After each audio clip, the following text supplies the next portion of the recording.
नमस्कार, जय जवान जय किसान न्यूज 24 में आपका स्वागत है। आइए नजर डालते हैं आज की खास खबर पर।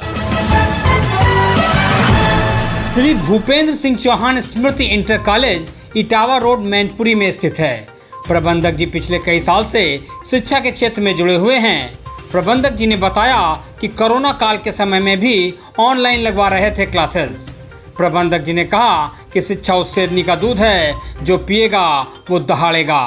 उन्होंने कहा कि बच्चों के ऊपर कोरोना के बाद से विशेष ध्यान दिया जा रहा है। प्रबंधक जी ने कहा कि अपने जीवन में सिर्फ शिक्षा को आगे बढ़ाने के लिए हमने ये कदम उठाया है। उन्होंने कहा कि कोरोना के बाद से स्कूल में लगवा रहे हैं एक्स्ट्रा क्लासेस। देखिए जिला मैनपुरी से संपादक कुमार गौरव के साथ रोहित मोहित की ये खास रिपोर्ट।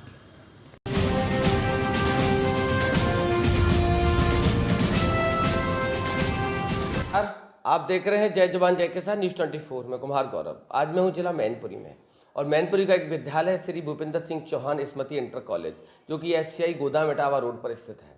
हमारे साथ बात करने के लिए उपस्थित है यहाँ से प्रबंधक महोदय।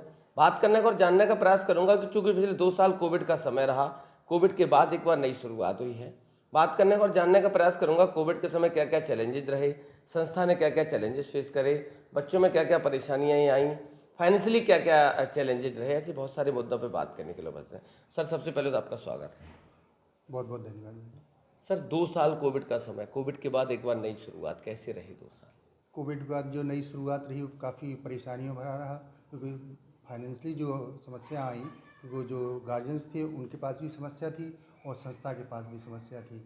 और जो सरकार द्वारा सहयोग रहा, सरकार द्वारा कोई विशेष सहयोग नहीं रहा, किसी भी तरह कोई जो प्राइवेट संस्थाएं होती हैं उनके लिए कोई सहयोग नहीं रहा, क्योंकि जो बिजली का बिल था वो भी चलता था और जो प्राइवेट संस्थाओं में टीचर थे उनके लिए बहुत बड़ी समस्याएं थी, क्योंकि जो फीस आती थी, फीस आई नहीं इतने दिनों में। हाँ, तो प्राइवेट जो टीचर्स थे उनके लिए अपना घर मेंटेन करना, परिवार मेंटेन करना बहुत मुश्किल हो गया था। और जो समस्या स्टूडेंट की, 2 साल बाद जो स्टूडेंट आए विद्यालय में तो उनका जो स्टैंडर्ड था पढ़ाई का बिल्कुल डाउन हो गया।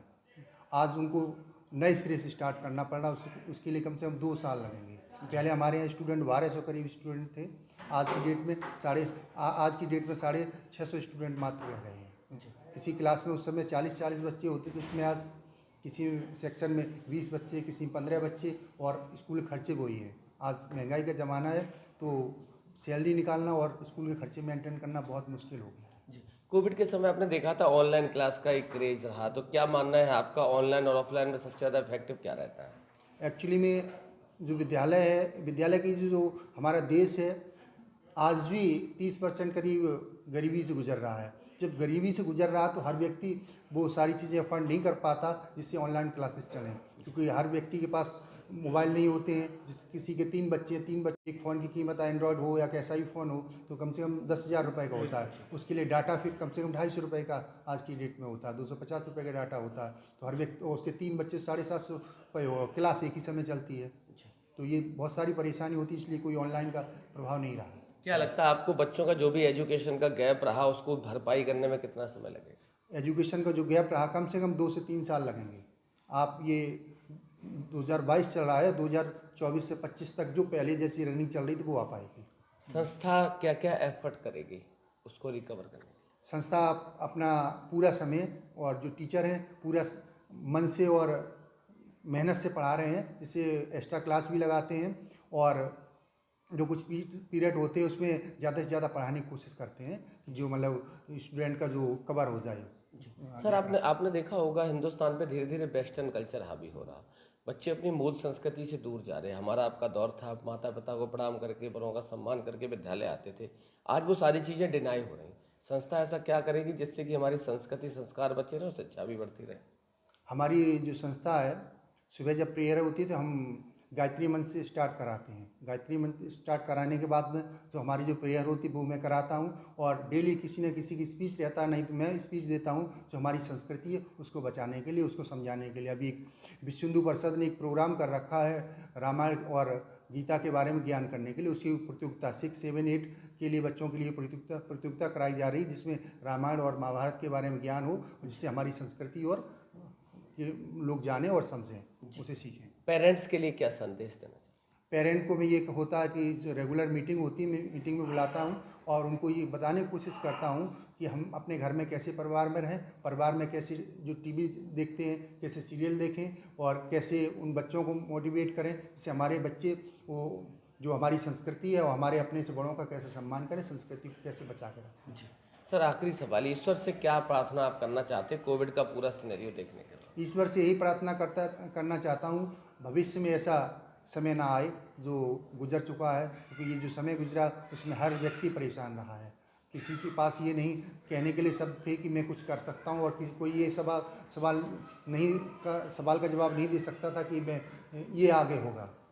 भगवान ना करे ऐसा किसी भी समय आए किसी के लिए। सर, नवरात्रे आ रहे हैं, विद्यालय परिवार की तरफ से पेरेंट्स को, आसपास के क्षेत्र, देश प्रदेश वासियों को क्या शुभकामनाएं देंगे? नवरात्रि आ रहे हैं, नवरात्रि में और दशहरा के लिए सभी को मैं बहुत बहुत शुभकामना देना चाहता हूं।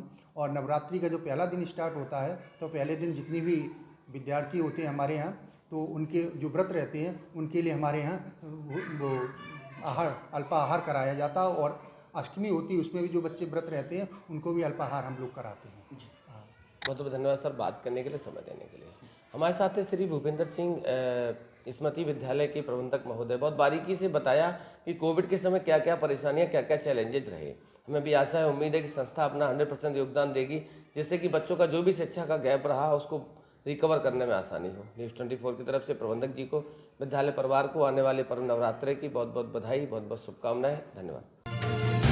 पल पल की खबरों को देखने के लिए चैनल को लाइक, सब्सक्राइब और शेयर जरूर करें।